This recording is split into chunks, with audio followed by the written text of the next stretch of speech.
Kyle Duggan from the Canadian Press. Can you give us a sense of the tone that Donald Trump struck with you on the call? Did he call us the 51st state? Did he call you the governor, or was he more respectful like he was in the Oval Office today? It was, as I say, it was a very his words very productive, mine very constructive. They mean the same thing. It was a very cordial, substantive call. Look, this was a call between two leaders of their respective governments, between two sovereign nations. It was a call focused on, the spirit of the call was both cordial and focused on making progress. And that's why you had several things. One is an agreement, which is what I wanted, what I think he wanted as well. And I've been clear about this for a number of weeks, to have a comprehensive discussion on our broader economic and security partnership. We agreed to that. As also to have intensive discussions between our ministers, including obviously the Minister of Foreign Affairs, who kindly is here, and who can withstand absolutely anything, including this. Elle travaille sans relâche, tout le temps, oui, absolutely, with her counterpart, Secretary Rubio. Flashback. The old relationship we had with the United States, based on deepening integration of our economies and tight security and military cooperation, is over. So those discussions will go on intensively. So positive, cordial, constructive, focused on action, exactly what we want. Be excellent to each other. And did you and the premiers decide on anything in the meeting today? Well, the purpose of the meeting today, which was a little, just under an hour and a half, was to, largely for me to debrief the premiers on where we stood. Secondly, to hear directly from them on their perspectives on two things. One is on the countermeasures that the Government of Canada, these are decisions of the Government of Canada, countermeasures the Government of Canada could take. So wanted to have their input for that. It's very important.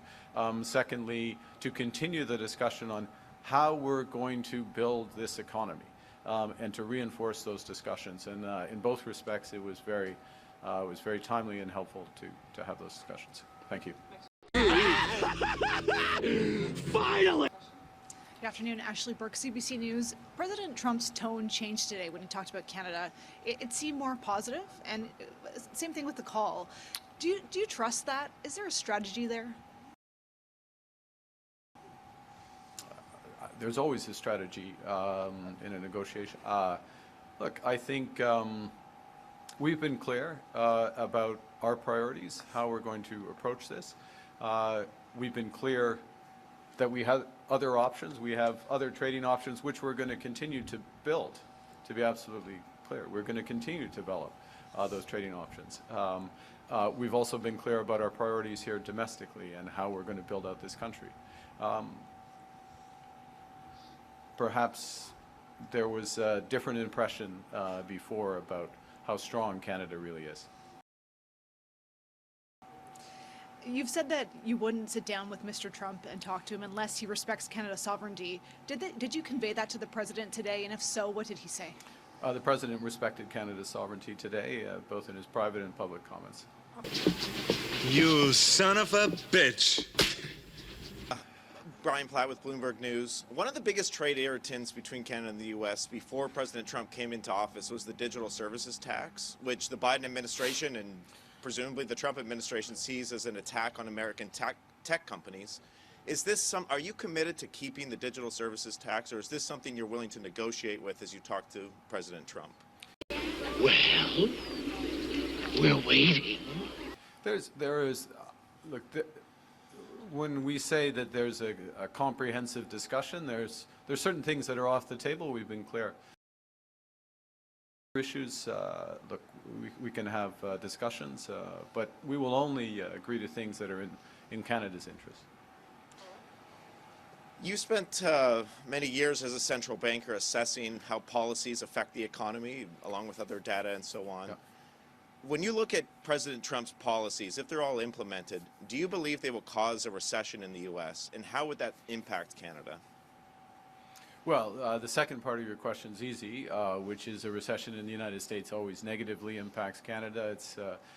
We have had examples when the U.S. has had a recession and we haven't had a recession. I'm trying to remember who was governor of the Bank of Canada at the time that happened. Well, it was me.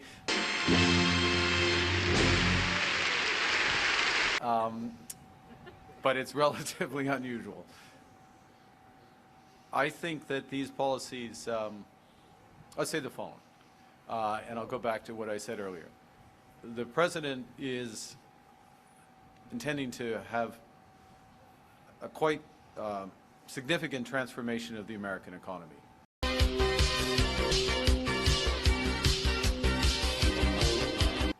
Repatriate a bunch of activity, necessarily a number of industries would be restructured, and that will bring some frictions to that economy, could bring some inflation, it could bring, likely to bring a slowing of growth. When you do big restructurings of economy, that's what tends to happen.